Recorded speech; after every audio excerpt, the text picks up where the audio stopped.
Absolutely perfect. So if everyone's ready to start, the very first dram we have is from the 1970s. This is a Bushmills 3-star. So when we say the words 3-star, it basically we're going to take our run from cognac. So 3-star, what that refers to is basically 1 star for whiskey will be in and around the 2-year to 4-year mark back in the 1970s. Which didn't actually exist. 2-star is when they actually start using it. 2-star will be between the ages of 4 and 7 years old, and 3-star will be between the ages of 7 years old and 10 years old. So what you have in front of you, in theory, according to kind of guidelines they would have been following back then, is in and around a 7-year-old plus single malt. And grain whiskey is being brought together. So this is being released at 43% or 70 degrees over proof. And if you want to take a look at the colour to start with. So these days, this would be the equivalent of a cross between a white bush and a black bush. This is their introductory whiskey. The reason why I say in between a white bush and a black bush is the volume of sherry that would have been used on the malt casks would be in and around what we would use today for the black bush, but the inclusion and the volume of single grain that is in this will be closer to a white bush. So it's kind of a medium level in between. Straight off the nose, you can get old room, dusty atmosphere, something that is nothing like what we would have today. It's not as clean and light, and forgive me for using the word smooth, but it's not as delicate as what we would usually go for these days. There's a lot more funk to it. There's a lot more atmosphere going on in the glass. It's almost, Chris, for me, it's quite vegetal. It's quite herbal, almost. Mm-hmm. Very much so. That's where I come across with the word funk. So back in the 1950s, 60s, 70s, whether you're having a grain component, a malt component, a pot still component, it is a lot more antique wood, as you're saying, vegetal, earthy flavors. It's to do with the distillation. It's to do with the cask types. A lot of the casks being involved, being sherry, for instance, in this, a lot of the casks involved would only have just dumped out all the sherry to be bottled.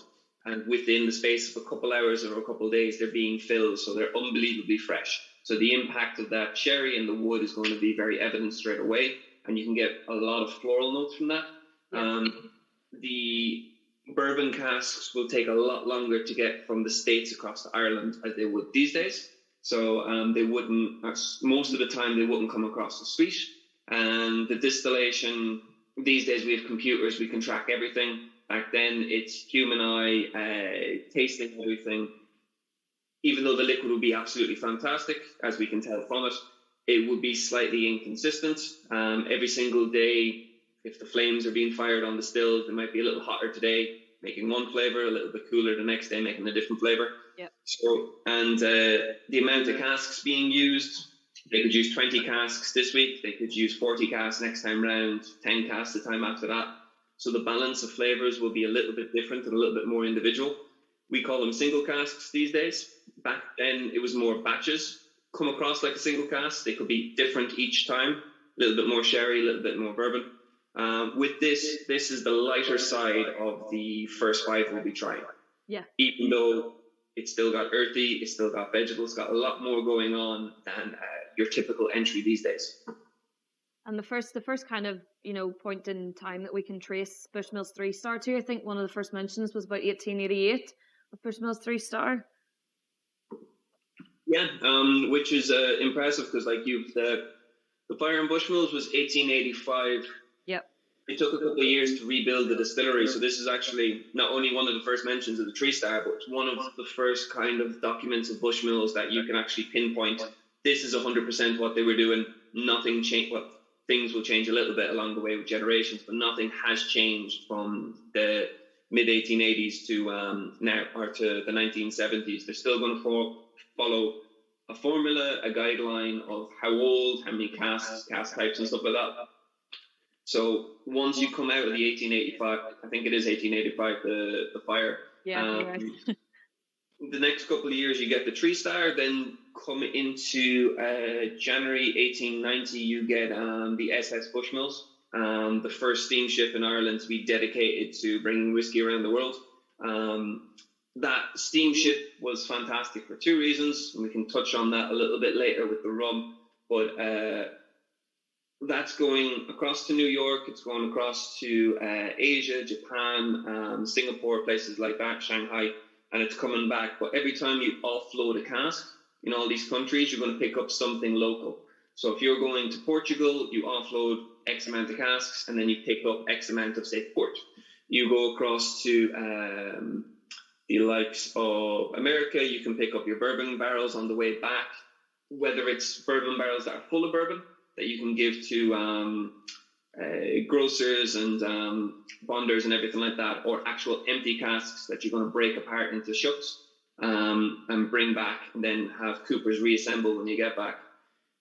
Hopefully, actually, considering this isn't the first whiskey tasting you're going to do today, the word shuck, which is what we would describe when we wake up the next morning, we feel like we're in pieces. A shuck is actually a barrel that's been disassembled wrapped with rope and then reassembled by the cooper. It's like a jigsaw. When they wrap them with rope, they know exactly A, B, C, D, each piece that goes back together.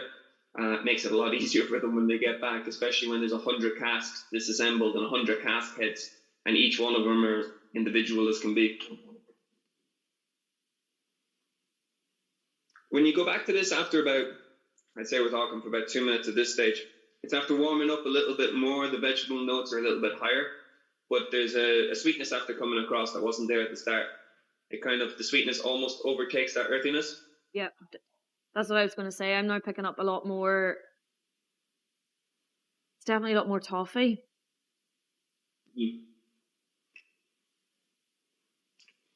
It's quite hard when you, mid-1900s, it's very hard to put your finger on any of the confectionery notes like toffee or caramel or fudge or anything like that that we would be used to describing a bourbon today. You walk into a candy shop, you can almost guarantee you pick up a bourbon flavour or a single grain flavour in a candy shop straight away. Whereas the mid-1900s, because of this earthy factor, because of the herbal factor, it almost disguises it, and you get more. If you go into a herbal shop or if you go medicine cabinet, and you have, say, Calpol is quite sweet but medicinal. There's some cough drops, and there's some different medicines that are quite sweet so that they're palatable, but they have a big earthy or floral or vegetal kind of impact to them. You'll find going through the first couple, that sweetness seems to be more something we would associate with medical things than cough bottles and things like that, and physically walking into a candy shop. But once you let this sit and it's starting to sweeten up a little bit more, you do get that toffee that you're saying. Yep. You do get the sweetness that we would be familiar with these days, as opposed to the first initial nose and the first initial taste. It's more that earthy, more that kind of almost cosmetic kind of sweetness. Yep.